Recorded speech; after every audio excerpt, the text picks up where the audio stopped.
सांकाल का समय था। सभी पक्षी अपने अपने घोंसले में जा रहे थे। तभी गांव की 4 औरतें कुएं पर पानी भरने आई और अपना अपना मटका भरकर बतियाने बैठ गई।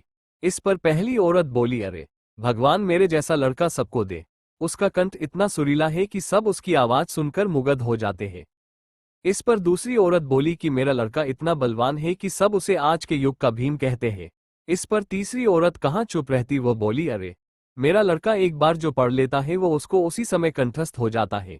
ये सब बात सुनकर चौथी औरत कुछ नहीं बोली, तो इतने में दूसरी औरत ने कहा, अरे बहन, आपका भी तो एक लड़का है ना, आप उसके बारे में कुछ नहीं बोलना चाहती हो। इस पर से उसने कहा, मैं क्या कहूँ, वह ना तो बलवान है और ना ही अच्छा गाता है। ये सुनकर चारों स्त्रियों ने मटके उठाए और अपने गांव की ओर चल दी।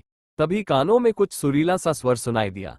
पहली स्त्री ने कहा, देखा, मेरा पुत्र आ रहा है। वो कितना सुरीला गान गा रहा है। पर उसने अपनी मां को नहीं देखा और उनके सामने से निकल गया। अब दूर जाने पर एक बलवान लड़का वहां से गुजरा। उस पर दूसरी औरत ने कहा, देखो, मेरा बलिष्ठ पुत्र आ रहा है। पर उसने भी अपनी मां को नहीं देखा और सामने से निकल गया। तभी दूर जाकर मंत्रों की ध्वनि उनके कानों में पड़ी। तभी तीसरी औरत ने कहा, देखो, मेरा बुद्धिमान पुत्र आ रहा है। पर वह भी श्लोक कहते हुए वहां से उन दोनों की भांति निकल गया। तभी वहां से एक और लड़का निकला। वो उस चौथी स्त्री का पुत्र था। वह अपनी माता के पास आया और माता के सर पर से पानी का घड़ा ले लिया और गांव की ओर निकल पड़ा।